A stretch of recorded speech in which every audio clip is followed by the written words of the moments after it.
All right, we are back. I am Steve Montoya alongside Zack, Poff, our national football editor. It's a fun time of the year as we get towards a Labor Day weekend. That means the majority of states are going to be going. Yeah. Texas gets rolling this week. We'll talk about that in a little bit. So a lot more football, a lot more high school football games going on across the country. You'll be out at our MaxPreps Game of the Week. This time you're up in NorCal. Luckily, I can just drive to this one, so yeah, it should be good. Yeah, just about an hour and a half or 2 hours from our office here in El Dorado Hills. But we got a good one, and it's a little bit of potentially some revenge for Florida. Yes. Because it's Florida versus California. Lakeland comes to De La Salle. These two programs, rich in history. Oh, very rich, yeah. I mean, two of the top high school programs of all time. You have Lakeland. They've won 9 titles during their time. They had that 3-year run of going undefeated. Yeah. And obviously De La Salle. A lot of people know De La Salle because of their win streak, the movie. So this is a good one. A lot of history, good coaches, good ball clubs. Yeah, this should be a good one, and you brought it up. You know, California went 3-0 against Florida last week, specifically the Trinity League down in Southern California. So, you know, Lakeland wants to get some of that get back on California, but it's going to be a tough task because De La Salle comes into this season. They got a good bunch of guys. They got a great combination. They got one of their bigger teams. We were talking to Coach Allenbaugh earlier this week and ready for the game. Mm-hmm. They got one of their more physical and biggest teams they've had, plus the speed. Deuce Jones-Drew, this is a guy I can't wait to see this year. He's going to have a way bigger role as he enters his junior season. Of course, his son, Maurice Jones-Drew, who was a star on De La Salle. He was part of that 151-game winning streak squad. So that's going to be a fun one to watch. But, yeah, Lakeland comes in. This is a team always well-coached. Yep. They're 1-0. They beat Auburndale pretty easy. Malik Morris, a little banged up, didn't play last week. Looks like he's going to be good to go. He's a 4-star Florida commit at the linebacker position. But, yeah, I just think De La Salle's speed might be the difference here, which is crazy going up against a team from Florida. But they got Jaden Jefferson, who broke the national or the state record in the 100-meter dash in California, run a 10.01 earlier in May. So I think him and Jones-Drew are going to make some big plays, and I think De La Salle is going to have a chance to win this one. But, yeah, Lakeland wants to get it back for the state of Florida, so make sure and tune in Friday, 7:30 p.m. Pacific time. I know it's a little late for you Florida folks, but hey, it's Friday night. You got the weekend to sleep in on Saturday, so it should be a good one. It's going to be a get your popcorn ready game. I think it's going to be a close game. Yeah, you can watch that game on MaxPreps, YouTube, and the NFHS network. Hey, for Florida folks, you go out to a football game, come home. Exactly. And the MaxPreps National Game of the Week will just be getting rolling. So a lot of good stuff. Our social team's on the ground all week there, so we'll make sure to follow all our accounts. You'll see some good behind-the-scenes stuff because many of these kids from Florida, this is the first time coming out to California, so it'll be a fun experience for them for sure. All right, well, we got some New Jersey, another out-of-state clash. Bergen Catholic, always a dominant program from the state of New Jersey. They're going up against East St. Louis from Illinois, number 25. Yeah. East St. Louis playing some good teams this year. They got a good ball club. This is a fun one.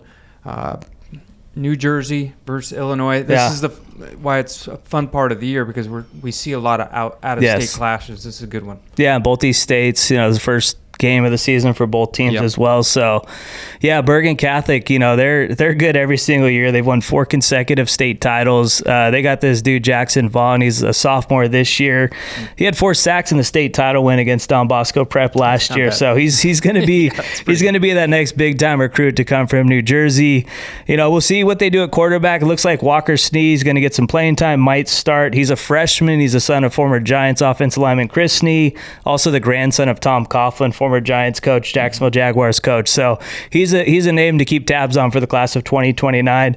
East St. Louis, man, they always got some dogs. They're always tough. Luther Burden went to East St. Louis. They got a bunch of other guys. They got a lot of dudes on this team. So I think this is going to be a low-scoring game, and whatever defense can kind of force more turnovers will probably walk out with the win on Thursday. But I think I'm leaning Bergen here. I think Najee Calhoun at running back is going to make some plays. I'm taking East St. Louis. There you go. Just to go against you there. And they got a game coming up against Bishop Gorman, too. That's going to be on the NFHS network. So that's going to be a fun one in Vegas in a week or two. Yep. All right. We're back to California, Corona Centennial, Santa Margarita. You saw Santa Margarita in person last week. Low-scoring game against Mission Viejo. but their defense looked good. Yeah. And Corona Centennial ranked number 9. Santa Margarita now 21. Yeah.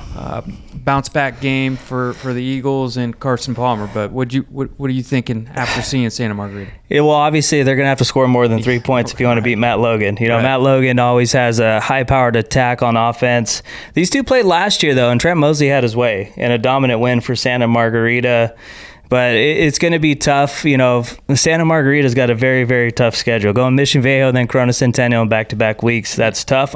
Yep. You know, they scored 3 points, but the offense was moving the ball last week. They just couldn't convert on the big plays they needed to.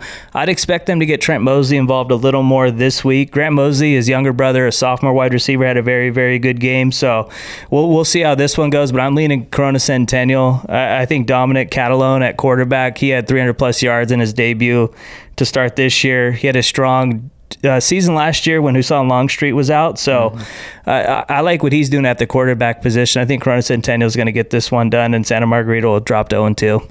A tough 0-2. Exactly. If they drop to 0-2, most teams around the country, 98% would be 0-2. Exactly. Playing that schedule. So yeah, for sure. All right, another out-of-state clash: DeMatha, St. Joseph Prep, Maryland versus Pennsylvania. Yeah, and you know St. Joseph Prep, they probably still can't believe they lost that game last week. They're up 28-0 against American Heritage. Heritage comes back in the second half, wins 31-28. DeMatha, this will be the first game of the season. DeMatha, they're always a well-oiled program. They're always one of the best teams. They got this dude LeVar Keys at wide receiver, a Penn State commit, one of the fastest guys in the entire country. I think he's going to have a big game. I think St. Joe's Prep is going to be like Santa Margarita and fall in that 0-2 hole. I think DeMatha is going to find a way to get this one done in a big, Maryland versus Pennsylvania matchup in the state of Delaware, of all places. So, yeah. All right, let's wrap this thing up with the state of Texas. We're kicking off Texas. Texas is obviously a big state when it comes to high school football. You kind of feel like football's here officially now that Texas is getting underway this week. Just give me a couple teams and a couple things you're seeing from the state of Texas, what you're looking forward to. Yeah, I think one thing is just to kind of see how North Crowley rebounds after losing all their guys last year. Quentin Gibson was our MaxPreps National Player of the Year. So it'll be interesting to see how they do this year. They're ranked at number 15 in our MaxPreps Top 25. And, the team I think that's going to make the most noise in Texas, they didn't even begin the year ranked in the MaxPreps Top 25, but I think Riley Dodge's program, South Lake Carroll, I think the Dragons are going to be a team to watch this year in the state of Texas. I wouldn't be surprised if they ran the table and won a state title this year. They fell short against Vandergrift last year in the state championship game, but I think South Lake Carroll, with the guys they bring back this year, might be the most complete team in Texas. But it was hard to rank them in the top 25 because Vandergrift brought some guys back as well. They won state titles, so it would have been hard to kind of rank them ahead of Vandergrift to start the year. But I think South Lake Carroll is a team to watch this year. And then obviously see how Duncanville does with Keelan Russell and DeCorian Moore now gone. State of Texas, fun time of the year. You get rolling this week.